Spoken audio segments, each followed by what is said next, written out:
Hi, I'm Tyson Franklin, and welcome to this week's episode of Podiatry Marketing. With me, as usual, as he is every week from the other side of the world, it is Big Jim Mack. How you doing today, Jim? Tyson, I'm pretty good. I'm just kind of curious if but this time in a few months from now, if I'm going to be living in the 51st state of the United States. I'm not sure what's going on here in the U.S., but they seem pretty intense. At least the president does to make Canada a part of the United States, which I'm not a really big fan of. But it's been an interesting a few months being here. Yeah, I don't think it'll happen. I just don't. I don't think it'll happen. I don't think Canadians. It'd be no different to like Australia and New Zealand, for example. We're extremely competitive. Any sport, doesn't matter what it is, rugby union, especially rugby league, marbles, yo-yo competitions, wouldn't matter what it is, we're extremely competitive. Yet, if there's a sporting event on and New Zealand's in it and Australia's in it and we get knocked out, we will support New Zealand 100% without any Yeah, problems at all.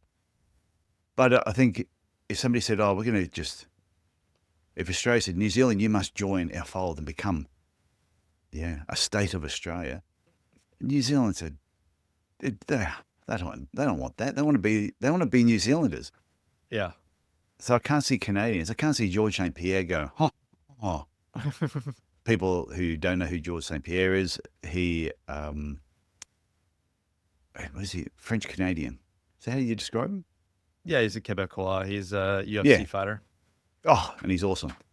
And, but, yeah, I just can't. There's no way. There's no No. way Canadians will let that happen. No, I don't think it'll happen either. Just kind of annoying with all the tariffs and all the kind of hot air that's coming towards Canada. So Yeah, it's happening over here too. They're putting tariffs on everything and upsetting everybody. And our yeah, Prime Minister is going, but you shouldn't be doing that to friends. absolutely. Yeah. So, before we get on to today's topic, it's important that I talk about. Last time you did, it was your topic, and we started talking about. I asked a question about turkeys, Sure. about chickens and turkeys. So I did some research. So everyone listening to the show, just settle in. You're going to learn a little bit more about turkeys compared to chickens. And I know this is why you tune in, to get all this other interesting information. So a chicken will lay the egg, like every day normally, but a turkey will only lay one when it's in laying mood every 24 to 32 hours. So therefore, over 2 weeks, a full clutch is what they call the eggs. It's a full clutch of eggs is 9 to 13 eggs. Now, I got this information on the life cycle of the wild turkey in Oregon. Good to know. I'll make sure I wow some of my parent friends with this helpful info. Yes. So a chicken will lay about 300 eggs a year, and a turkey will only lay about 100. Chickens are cheaper to feed, and a chicken will also start laying eggs at 5 months of age, a turkey at 7 months of age. So overall, the assessment is it's less profitable in terms of egg production. All That's right, why you don't see turkey eggs for sale anyway. it's good to There you know. It's go. good info. I found that very interesting. And it said if you really want a turkey, they taste about the same, a little bit fatty, a little bit more cholesterol as well. Yeah, this will come up in a trivia competition, and everyone is going to go, I'm so glad I tuned into this podcast to learn interesting facts. Anyway, what are we talking about today, Jim? Yeah, we're gonna talk about. I guess we're talking podiatry marketing, turkey facts. No, but the last time we chatted on one of my topics, we talked about kind of assessing those slow times, and we kind of talked maybe more in general terms about you know how to prepare for them. But we didn't really get into the tactics or strategies. If you're already in the midst of maybe a slow time in your practice, what can you do to maybe boost some podiatry appointments? So we'll kind of go over today. We'll discuss some of the digital strategies that can maybe help your practice thrive during some of these quieter months. So, we're hoping that maybe you're working with a marketing agency or working with a marketing provider, and maybe these are some suggestions you can make to them if you haven't already kind of implemented some of these things in your clinic or in your digital marketing. So that's the goal today, is to kind of go over some, because some things take a long time, right? Mm. Getting SEO and getting Google ranked kind of in the organic section. There's certain things you just can't fast forward. But hopefully today we can kind of go over some that maybe you can flip a little bit of a switch to help increase the number of patients coming to the practice. I think anything that will get more bums on seats is a good thing. Yeah, absolutely. So where do we start? What's number one?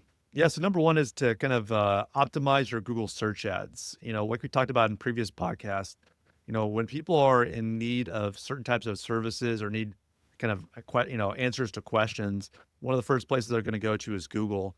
And you want to make sure whatever maybe number one, are you running Google search ads? Maybe your clinic isn't doing that yet, and it's an opportunity for you to kind of get some of these people that are researching online for podiatrists near me or same day appointment podiatrist. If you can increase, if let's say you're already running some ads, maybe it's time to increase the budget a little bit during those, 2 to 3 months when things are a little bit a little bit more lagging in your practice. So that's one option that you have is that, kind of, uh, you know, increasing that budget and then also just kind of seeing, working with your marketing agency to make sure whatever they're doing is getting results. Cause maybe there's some campaigns that, can be either turned off or they can kind of, like I said, just increase the budget of those ones that have been drawing in new patients to your practice.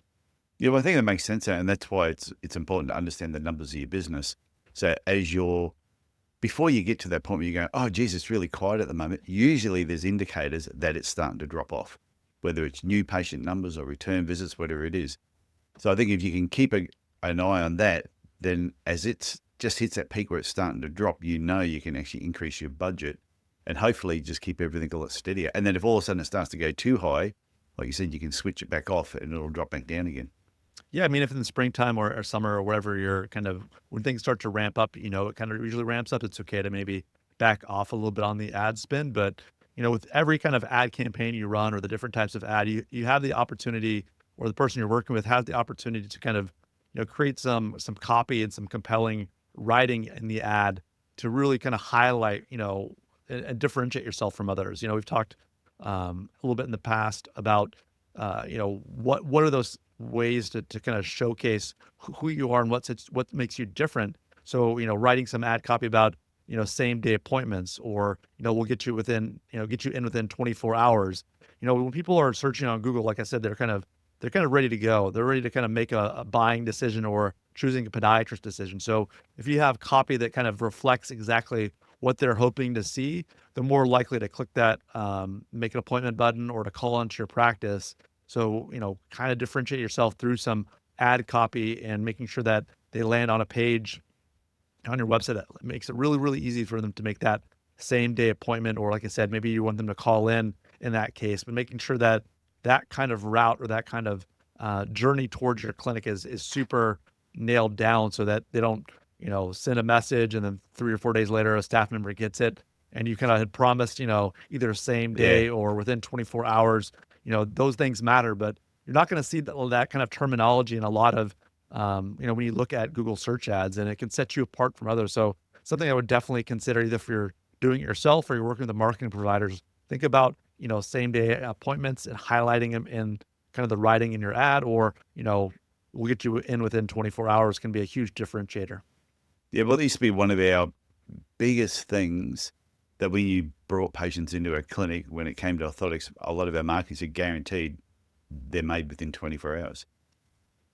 Same day appointment. If you lived out of town and we promoted that if you come in by 11 o'clock, you can have your orthotics on the same day because we had our own milling machine.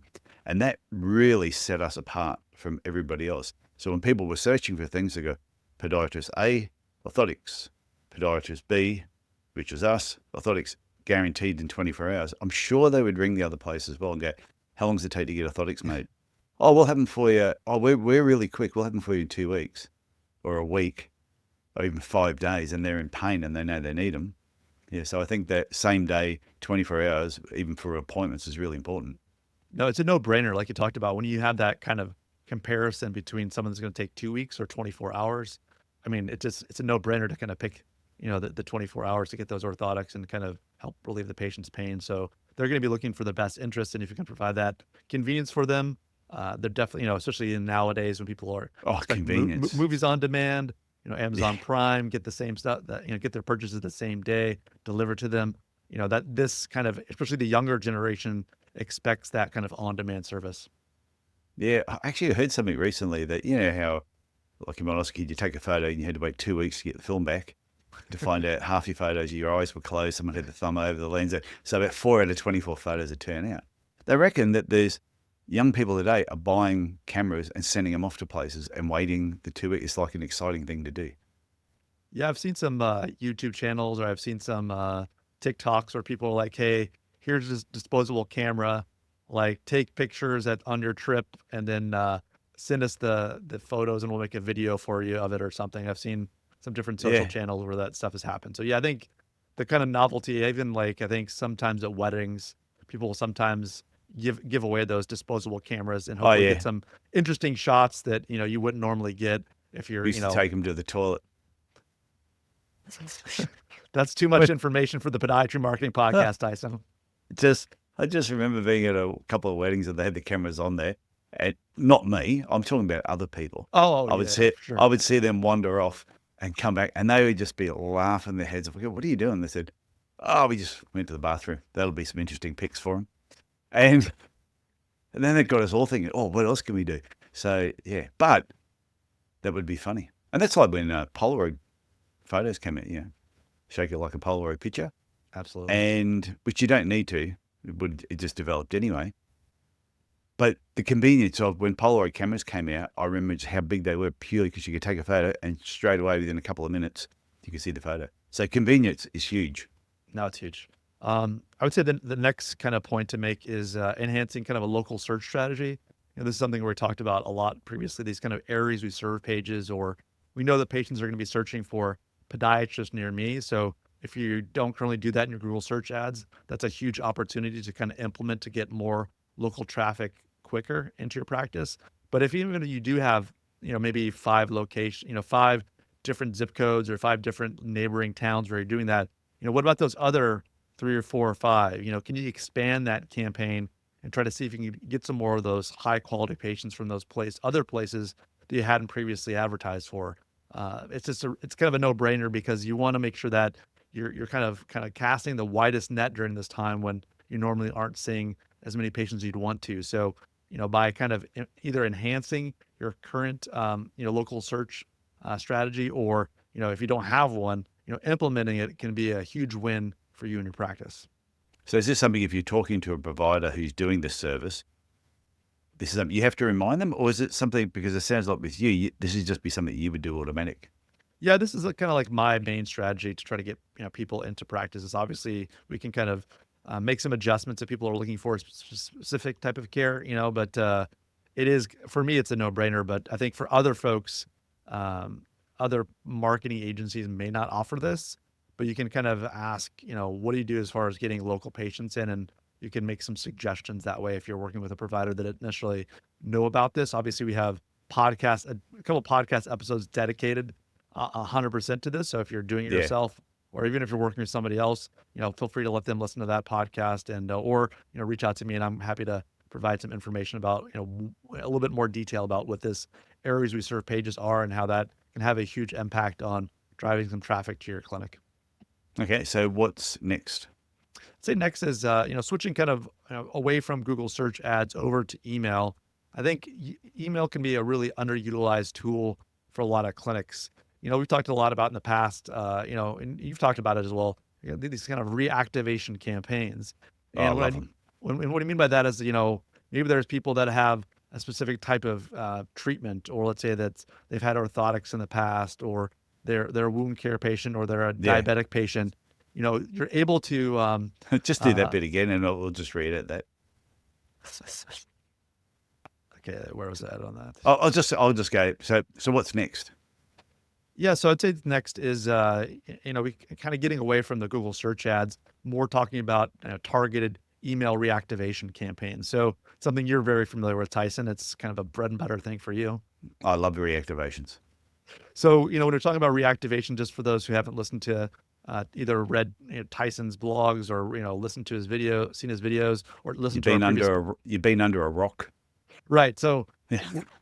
what we're talking about is, if someone has, let's say, diabetes, they have orthotics, they have previously come to your clinic for wound care, and either they haven't followed up for a period of time, kind of looking for those different diagnosis codes and associating, emails of those folks to remind them maybe it's time to come in for that 6-month foot check, or it's time to replace the top cover of those year-old orthotics.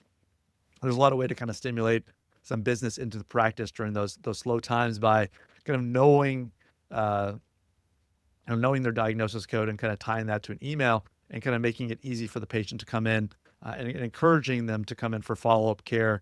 At that time as well, maybe, by you sending that email, maybe someone else in their family has an ingrown toenail or heel pain, or maybe themselves, they have something going on that they want to have addressed. You weren't really, for whatever reason, you were really top of mind, but now that you sent out that email, like, yeah, actually my foot, I've been hobbling for the last week. I definitely need to come in and see you. So these reactivation campaigns can be very powerful ways to get people into your practice that, so you're kind of filling up the clinic during those slower times. Yeah, well, we used to use a lot of tagging with our patient files that when people came in with certain problems, we go through and we tag specific problems. So, yeah, if all of a sudden we're going, hey, we've got this new treatment for this particular problem, we could send something out really specific, really targeted to those patients. But also, like you said, using item codes, we knew who the orthotic patients were. You were having them coming back, whether they'll come back for their orthotic review as scheduled. But if not, if they had missed their orthotic review straight away, you could retarget them and get them back in again, whether it's covering, just general maintenance on it. I definitely agree that email is underutilized. No, it's underutilized from the reactivation campaign, but it's also underutilized just in general from kind of just sending out clinic emails either monthly or quarterly. What I find is that maybe during that slower time you send them out monthly, and maybe during the peak times it's not as important, and you just send out something on a quarterly basis. But kind of getting into a regimen to send out emails that talk about the type of care you provide. Maybe there's like showing some of your clinic personality. Maybe it's like you talked about, you love burgers. Maybe you're Yeah. doing something in there to show off that personality, but also letting patients know that you have availability in that email. But like I said, you want to kind of lead with those educational emails.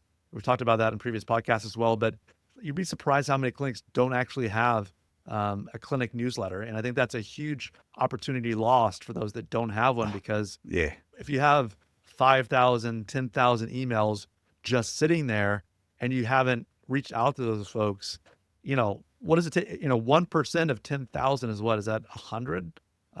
So like, if you do that, you get, 1% of people, reach out to you is probably going to be a 0.5%. So maybe it's 50 I don't know why people. they don't do it. I just don't understand why people do not do an email newsletter. It's cheap. Yeah. And yes, you do. You get people unsubscribe. Every time I send out a weekly one, and I'll do it right through until about close to December, then I'll take a month off. But every time I send out, a few people unsubscribe. And I'm like, great. You don't have to get the information, because I put different things in the newsletter that I don't put anywhere else for a certain period of time. But it's the people who don't unsubscribe. That's what you don't realize. If it ends up in your patient's inbox and it has ABC Podiatry that it's come from, and even if they just delete it, if every month it's turning up there, if they're not unsubscribing, it's remembering that, oh, that's right, my podiatrist is ABC Podiatry.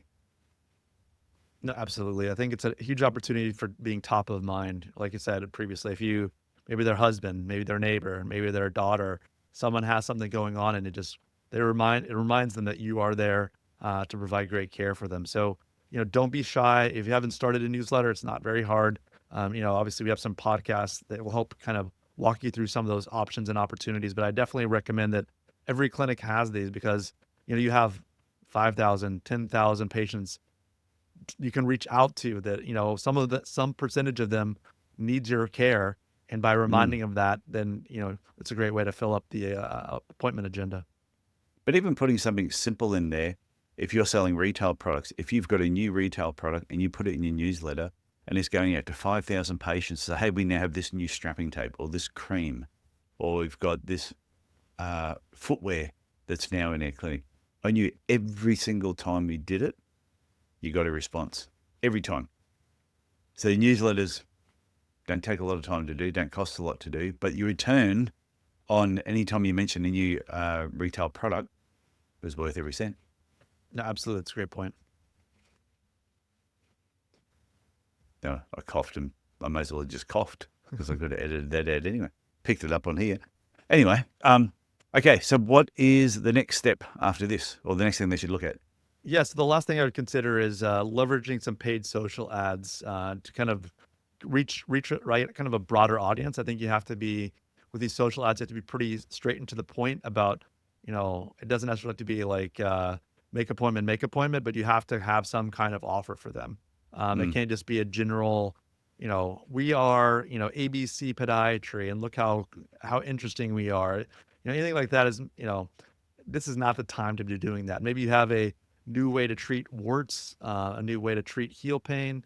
You want to make sure that that's front and center. If it's some new way of doing it, or this, if like you talked about previously, maybe you just want to highlight the fact that you do provide, same day treatment or treatment within 24 hours, and then putting that in either a video or a visual way instead of just search can be a way to let people see it. Obviously people aren't looking for it as much, so it is kind of more it's something that's more kind of broad, and it's not that kind of highly correlated kind of high intent when people are searching for things. But mm. if you keep that area, maybe it's 5 miles or 10 miles or 20 miles around your clinic, where you're showing people these videos. Like I said, it can lead to potentially more appointments.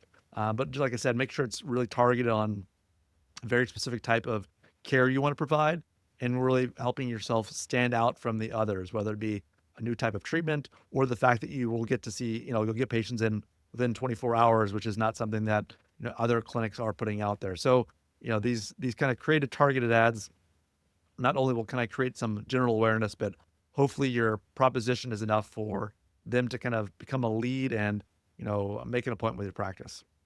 Yeah, and I think the other part with social media ads when they're doing it is when you're on social media yourself, what comes through in advertising, because there's always heaps of ads on there now, but what makes you stop? Yeah, so you'll be looking at, scrolling through it, and all of a sudden something will pop up, whether it's a video. What is it about that video that makes you stop? Or if it's a visual image, what about that makes you stop and look at it, or click on shop now, or learn more? And I think whatever intrigues you, you've got to try and think about, how can I use that in podiatry to do the same thing? Because a lot of the times when people are on social media, they're there to catch up with friends, family. They're there for fun. They're not there to be interrupted. But I get interrupted all the time because there's some really cool ads on there. I buy so much stuff from social media. They just get me, because if something stops me and gets my attention, then I'm going to look at it a little bit further. Sometimes I look and I go, oh, no, total waste of time. But I think you just got to remember, when people are on those platforms, they're there for entertainment. So you've got to really interrupt them. Whereas the Google ads we were talking about before, if they're searching for that, so they're actually looking for that wart treatment. Whereas, one thing I've never seen, I don't know if anyone still does. Does anyone still hyphecate warts? I don't think so. I think people have moved on either to chemical irritation or Yeah, to the Swift type stuff. yeah. Like, I haven't not seen anybody even talk about it or do it for years. But I remember the visual when that used to be done, and people would go, and you see the smoke coming off, and the smell was horrendous. But can you imagine a close-up video of that? Like, you're scrolling through Facebook, and there was a close-up video of that. That would make you stop. It'd scare Yeah. you too, but it'd also make you stop. I So don't I'm think I would thinking, call a clinic though. Like it looks like a form of torture, and not a yeah. I know, but what I'm talking about is you would stop and at least look at it, because you wouldn't. There's no way you would scroll past a wart on someone's foot and smoke coming off of it that you wouldn't at least stop and go, "My God, what was that? What's that barbaric thing they're doing?" And actually, I don't think I've seen it for over 20 Well, years. I think those like I sometimes see on Instagram will sometimes hide certain posts, usually like surgery or kind of a mangled foot or something. It'll put kind of like a grayed out box with like an X through it, and if you want to see it, you can click on Oh it. yeah, But I'm pretty sure the video like that would probably get a gray yeah. It makes box. makes me want to click it every time. I've got this one page I follow called "Things That Should Be Banned on Instagram," something like Okay. that. And I'll watch them. I just go, "Yep, yep, should have been banned. Yep, that one should have been. Yep, that should have been." But I'm just thinking, if you're going to do something social media, whether it's just something visual, it Yep. must capture their attention. It's got to stop them from scrolling for sure. Yeah, because if it just says ABC Podiatry, unless someone just happened to be talking, like, go, yeah, thinking I might see a podiatrist, scroll through. My phone listens to me. See, I told you they're listening into us when we're talking. Have you heard people say that? Yeah, I mean, I think I've experienced that a few times. I think we're giving a lot of, if anybody has a clinic named ABC Podiatry, we're giving you a lot of plugs today. Oh, So hopefully, yeah. Well, every now and then we'll be talking about something, and then the next day it'll pop up, like on your phone or on the computer. But it's also your reticular activating system's working, so you're more aware of it. yeah. So every now and then we will jokingly, we'll have a conversation about something totally irrelevant that we are not interested in. And we put our phones there to make sure our phones are listening to us. And not once is it ever the next day showing us what we were talking about. Yeah. So, yeah, I'd really like to go on an elephant safari. It hasn't turned up. Okay, Jim, what else? Anything else you want to say on this before we wrap up? No, that's pretty much it. I would just say that, just make sure that, whoever you are working with, either you're doing it yourself or you're working with some provider, you want to make sure that they're kind of implementing these target approaches, whether it's, boosting your Google search ads budget or, reactivating patients with tailored emails or expanding your reach with paid social. You want to make sure that your clinic stays busy, and these are some of the ways of doing it. So if you have additional questions about it, definitely don't hesitate to reach out to me and to Tyson. We can, put you in touch with some good resources, some of our either previous podcasts or some other blog posts or some resources that could be really helpful for you. Because there's no reason to have to deal, like we talked about in a previous podcast, you don't have to deal with, make sure you're planning that these things are going to happen. But if you're stuck in kind of in a rut, there are definitely some ways to fill up the clinic book and to move forward. So don't hesitate to ever reach out to us if that's something that would be helpful to you. Yeah, and if you're enjoying the podcast, please click the subscribe button so that they'll just come through on your phone automatically. And if you happen to be watching the video on our YouTube channel, which is Podiatry Marketing as well, click the subscribe button, which should be down there where I'm pointing my finger. Absolutely. Before goes to plan. Okay, Jim, this has been fantastic, and I look forward to talking to you next week. Sounds good, Tyson. Okay, see ya.